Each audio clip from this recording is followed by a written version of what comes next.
رسالة لكل بنوتة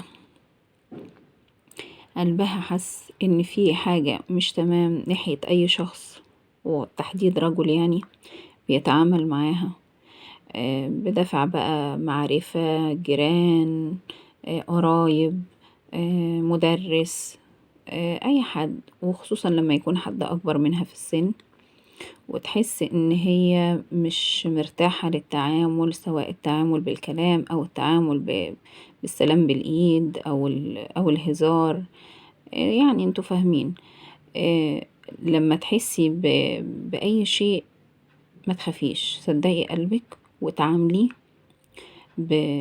بقوة، وتعاملي بجراءة، لأن الإحساس النفسي اللي هتحسي بيه بعد ما الموقف يعدي وتلومي نفسك هيكون أشد جدا عليكي من الموقف اللي هتاخديه ومكسوفة تزعقي، أو مكسوفة تبصي بصة أقف عند حدك أو لا، خليكي جدعة، وخليكي قد المسؤولية اللي حملها لك أبوكي انتي، ولو عندك 15 سنة ولا 16 سنة أبوكي ما بقاش معاكي في كل مكان بتروحيه، بس هو معتمد عليكي وعارف ان هو ربى، فكوني قد المسؤولية دي، وما تخافيش، ما تخافيش، وصدقي نفسك وصدقي قلبك، لان الحاجات دي بتتحس بسهولة.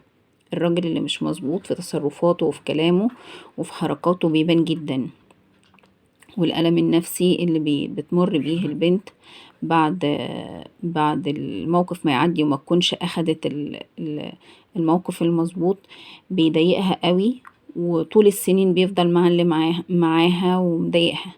على ايه؟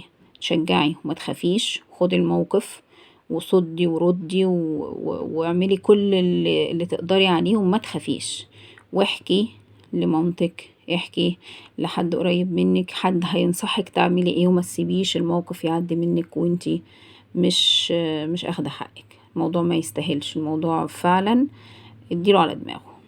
بس دي رسالة لكل بنوتة، كوني قوية.